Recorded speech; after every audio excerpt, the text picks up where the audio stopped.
Question number 14।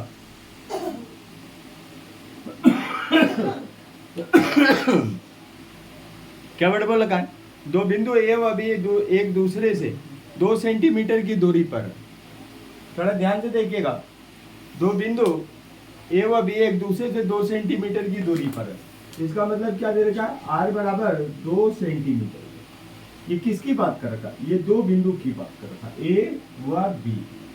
ठीक है, यहां से यहां तक का ए व बी, इनकी बात कर रखा है। यहां तक का डिस्टेंस कितना दे रखा है? 2 सेंटीमीटर। ठीक है, 2 सेंटीमीटर। अब चाहो तो आर को हम क्या कर सकते हैं?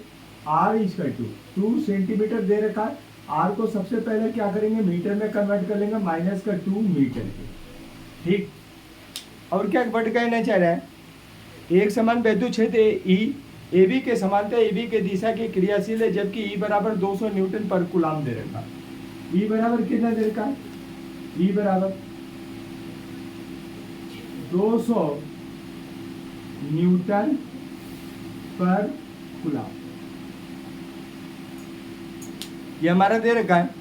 एक 10 के पावर माइनस का 6 कूलम का आवेश का कण, क्यू बराबर कितना दे रखा है? क्यू बराबर 10 के पावर माइनस का 6, ये क्या दे रखा है? कूलम का आवेश। कण ए से बी के अनुदिश ले जाया जाता है। गणना कीजिए आवेश पर बल।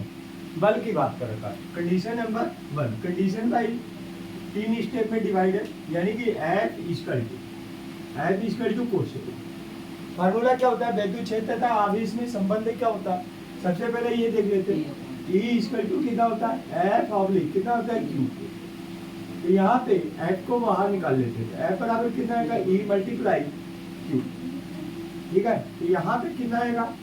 F इक्वल टू E की वैल्यू कितनी दे रखी है? 2 गुणे 10 की पावर 2 मल्टीप्लाई Q की वैल्यू कितनी दे रखी है? 10 की पावर माइनस का 6। अब यहाँ पे इसको सॉल्व करते हैं। 10 की पावर माइनस का 4, तो Q F इक्वल टू कितना आएगा? F इक्वल टू 2 गुणे 10 की पावर माइनस का 4, इसकी वैल्यू न्यूटन। कंडीशन नंबर अगर देख लेते हैं दूसरा, विभवांतर VA minus VB। Condition number 2 पे अगर हम बात करते हैं, VA minus VB equal to delta V बराबर कोसेक। डेल्टा शब्द लगा देते हैं। डेल्टा V का मतलब, डेल्टा का मतलब है होता है अंतर, मैक्सिमम माइनस मिनिमम। ठीक है, डेल्टा V। अब यहाँ पे देख लेते हैं कि क्या दे रखा है फार्मूला। E दे रखा है, Q दे रखा है। ठीक है, P का फार्मूला चाहिए, तो एक काम कर लेते हैं। फार्मूला एक और होता है यूनिट के अकॉर्डिंग। E इक्वल टू क्या होता है? Delta V oblique D।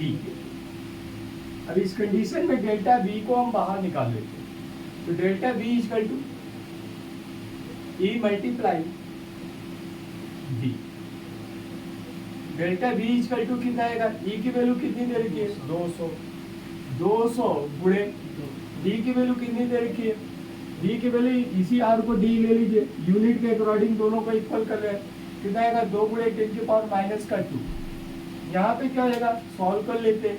1 2 10 की power, delta V equal to कितना आएगा? डेल्टा V इक्वल टू हो जाएगा 4। ये क्या हो गया? 4। दूसरा हमारा आंसर है। तीसरा अगर हम बात करते हैं, आवेश E द्वारा किया गया कार्य की बात कर रहा है। कौन सा फार्मूला लगा दे? Condition number 3, W equal to क्या आएगा? क्वेश्चन। कौन सा फार्मूला लगा? किसी वस्तु पर बल लगाकर बल की दिशा में विस्थापन करने कोई क्रिया को क्या कहते हैं? कार्य कहते हैं, है ना? यही चीज है। तो W बराबर क्या आ जाएगा? W बराबर F मल्टीप्लाई कितना आएगा? D के, यही होगा। तो W बराबर कितना आएगा? W बराबर F की वैल्यू कितनी दे रखी है? F की वैल्यू 2 गुणे 10 की पावर माइनस का 4, 2 गुणे 10 पावर माइनस का 4 मल्टीप्लाई D की वैल्यू कितनी दे रखी है? D की वैल्यू 2 गुणे 10 की पावर, 2 गुणे 10 की पावर माइनस का कितना जाएगा? 2। ठीक है, सॉल्व कर लेते हैं इसको। 10 की पावर माइनस का 6, ये कितना आएगा? W इक्वल टू हो जाएगा 4 गुणे 10 की पावर माइनस का 6, इसकी वैल्यू क्या आएगी? 0। Right answer.